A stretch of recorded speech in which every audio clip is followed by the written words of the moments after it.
Vamos aqui para o tablet para a gente jogar uma matéria para vocês para o telão. Eu vou para a capa, que provavelmente deve ser uma das matérias aqui da capa.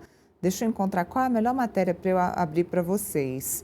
Mas aqui tem, a primeira já fala, olha, refinaria alvo de mega operação deve mais de 26 bilhões de impostos. Acordamos hoje com uma mega operação da Polícia Federal, também do Ministério Público de São Paulo, essa força-tarefa que aconteceu nesta manhã num esquema investigado e que teria causado um prejuízo de 26 bilhões com B aos cofres estaduais e federal. Vamos ver a reportagem, então, que eu estou mostrando aqui para vocês no telão? Vamos lá.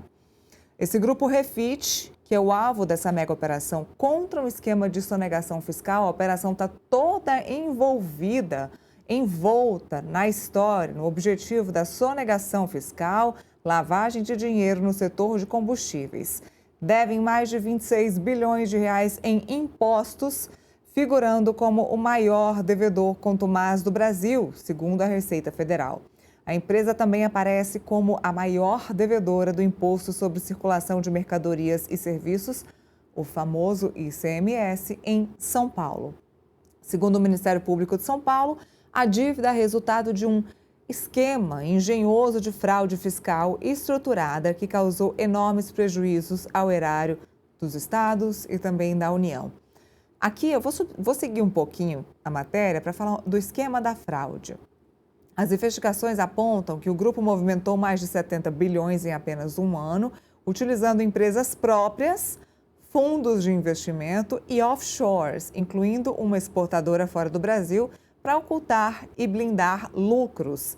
A Secretaria da Fazenda identificou diversas empresas ligadas ao grupo empresarial investigado, que aparecem, claro, como laranjas, visando afastar a responsabilidade pelo recolhimento de ICMS.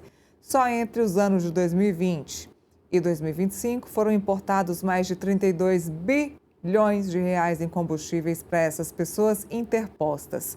Os crimes aconteciam na reincidência do descumprimento fiscal, na utilização de empresas com vínculos societários operacionais e na simulação de operações interestaduais com combustíveis. E mais um detalhe, empresas que se fechavam, ou seja, o cerco se fechava em torno da cobrança de impostos de cada uma dessas empresas, elas fechavam e abriam novas empresas para continuar com esse mesmo esquema e assim sucessivamente. Aí a pergunta que fica é onde está a fiscalização de grandes fraudes como essa? A gente viu a Operação Carbono Oculto, agora vê a fraude do INSS.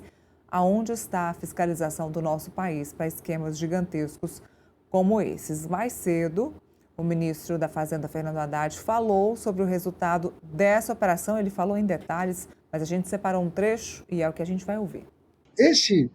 Essa operação de hoje está se dando em 5 estados. São Paulo, Rio de Janeiro, Minas Gerais, Distrito Federal e Bahia. São 126 mandatos de busca e apreensão. A movimentação do grupo econômico é, no último ano, de 70 bilhões de reais. São pessoas que devem uma fortuna para os fiscos de todo o país, estaduais e para o fisco federal também, né? Nós estamos falando de 26 bilhões em impostos não recolhidos por esse grupo econômico. A partir dessas investigações, a Polícia Federal, evidentemente, vai envolver recuperação de ativos no exterior, criminalização de pessoas não residentes, eventualmente mobilização da Interpol. Então, a Polícia Federal ela participou da última etapa da operação. Nós fizemos uma representação perante o Ministério Público Federal no Rio de Janeiro. São 300 páginas com toda a descrição da movimentação financeira e do esquema criminoso, para que a Justiça do Rio de Janeiro dê impulso a esses processos. Nós vamos, em primeiro lugar, fazer chegar a informação de como os fundos lá nos Estados Unidos estão sendo utilizados para lavagem de dinheiro e simulação de investimento estrangeiro no Brasil. Que é disso que se trata. É uma simulação de investimento estrangeiro. O dinheiro está saindo daqui. né? O dinheiro ilícito está saindo daqui por meio desses fundos que estão sendo bloqueados, mas nós não sabemos quantos outros vão aparecer. Então é importante ter a cooperação internacional. Felipe, mais um bom dia. A gente podia fazer um jornal, né? Bom dia, PF. Porque o Felipe está sem retorno, ele não está me ouvindo, mas a gente vem acordando com operações da Polícia Federal. Essas mega operações estão cada vez mais comuns e falamos sobre isso na semana passada, que elas seriam cada vez mais comuns. A gente está acertando algumas coisas aqui, Felipe, ó, veja bem, estamos acertando. Mais mega operações, uma operação que segue muito o exemplo da Carbono Oculto e que mostra mais uma fragilidade na fiscalização de sonegação de impostos aqui no país. Mais um dia de mega operação. E aí envolve PF, Ministério Público, coloca todo mundo no jogo. Gostei do Bom Dia PF. Bom dia, PF. É impressionante, né? Impressionante como as operações aumentaram, né, no Brasil nos últimos meses, últimos anos. Não dá para saber se aumentaram por conta da competência da Polícia Federal ou aumentaram porque realmente os criminosos estão em números cada vez maiores, né? Aí não dá para passar em branco. Mas você vê o nível dessa operação, né? 5 estados, 190 buscas e apreensões em diversos estados, com diversas pessoas. Realmente é uma operação muito complexa, né? Eu até li e reli várias vezes o relatório da Polícia Federal, eu li e reli várias vezes várias matérias para tentar entender, né, de tão complexo que é a situação, né? Para você entender, Neila, qual que é o sério dessa operação? O sério da operação é o seguinte, né? Uma empresa que movimenta bilhões de reais por mês, né, e por ano na sua conta, resolveu criar várias empresas no mundo todo, né, e vários fundos de investimento que têm atrás dela a mesma família, e com isso ela consegue, de certa forma, reduzir o seu lucro. Né? Porque a gente sabe, né, que o imposto de renda, para as pessoas entenderem, né, você paga um valor sobre o percentual do seu acréscimo patrimonial. A partir do momento que você cria várias empresas diferentes, né, no mundo todo, né, de forma diferente, você faz com que esse seu lucro diminua. Como acontece isso? Simples. Eu pego dinheiro emprestado, né, de um fundo que é meu, né? E como eu pego o empréstimo emprestado desse fundo, o que acontece? Eu tenho uma dívida e aí meu lucro reduz, né? Da mesma forma, o dinheiro do meu lucro eu aplico em fundo da minha família. E como eu aplico em fundo da minha família, esse dinheiro volta para mim. Da mesma forma, eu monto empresas fora do Brasil que exportam combustível para mim. E aí o que eu faço com essa exportadora que é minha, né? Eu aumento o custo do combustível. E se eu aumento o custo do combustível, eu reduzo o meu lucro, né? Então, tudo isso faz parte de uma artimanha complexa, faz parte de uma estrutura completamente complexa e completamente grande, né?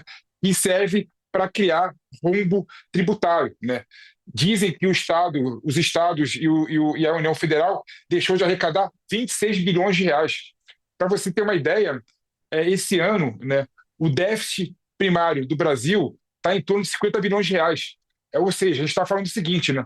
Se essas empresas, por exemplo, pagassem os tributos que elas deviam aos estados e à União Federal, né, o Brasil não teria déficit fiscal, né? Ou seja, imagina agora se a gente multiplicar para outras empresas que devem ter a mesma estrutura fazendo o mesmo tipo de dano, mesmo tipo de crime contra a União Federal e contra o erário público. Deve ter bilhões de reais, com certeza se perdem aí nesse processo de evasão fiscal.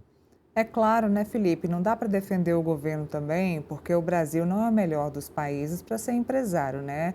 A questão dos impostos, a taxa fiscal aqui é extremamente absurda, tirando a insegurança jurídica. Insegurança jurídica e insegurança econômica, a gente não sabe como vai ser o dia de amanhã, até para investir aqui no país, mas também não dá para concordar com sonegação fiscal. Então, fica complicado para o empresário que quer ganhar dinheiro, mais dinheiro sonegando imposto, mas também não dá para defender um país com insegurança jurídica, insegurança fiscal, insegurança tributária, enfim, difícil para quem quer empreender aqui no país. Não estou defendendo ninguém, mas fácil não é. Mas tem razão, né? Aquela curva de Laffer, né? A partir do momento que você aumenta os impostos, de certa forma, a arrecadação cai, porque as pessoas, para sobreviverem, vou começar a sonegar o imposto, né? O empresário, para poder pagar a tua folha salarial, a única alternativa que ele vai ter é fazer a sonegação fiscal, né? Mas não é, teoricamente, o caso dessa empresa que movimentava bilhões de reais, tinha lucros estratosféricos e, mesmo assim, fazia sonegação fiscal em detrimento da economia do Brasil, em detrimento da arrecadação do Brasil, não é? Mas você tem razão, tem um ponto que é importante. Acho que no Brasil nós temos que começar a discutir de forma séria uma reforma tributária, não é essa que foi aprovada aí, né, que foi meio que tampa, né, buraco, né? Uma reforma tributária, de fato, que consiga fazer com que haja incremento do lado da produção, né? Com toda essa, você pega, por exemplo, o Brasil, né, a gente paga, comparado com os países desenvolvidos, né, é bom lembrar isso, né, o imposto de renda, teoricamente, muito baixo. Mas o imposto sobre o consumo é o maior imposto, um dos maiores impostos do mundo, né? O IVA, segundo os estudos recentes da Câmara dos Deputados, pode atingir 28%, né? Ou seja, não há justiça tributária, não há justiça fiscal quando você olha o sistema tributário no Brasil. E isso tudo acaba empurrando várias pessoas e várias empresas para a sonegação fiscal. Mas, um parêntese importante, não é o caso dessa empresa que, por meio de crimes tributários, lavagem de dinheiro, deixou de deixar muito dos dinheiros no Brasil e mandou para fora para encher os bolsos dos seus acionistas. Ah, não, isso é um caso muito maior, é uma sonegação muito maior, é outra história. Bom, daqui a pouco a gente volta, eu vou mudar de assunto neste momento, porque quem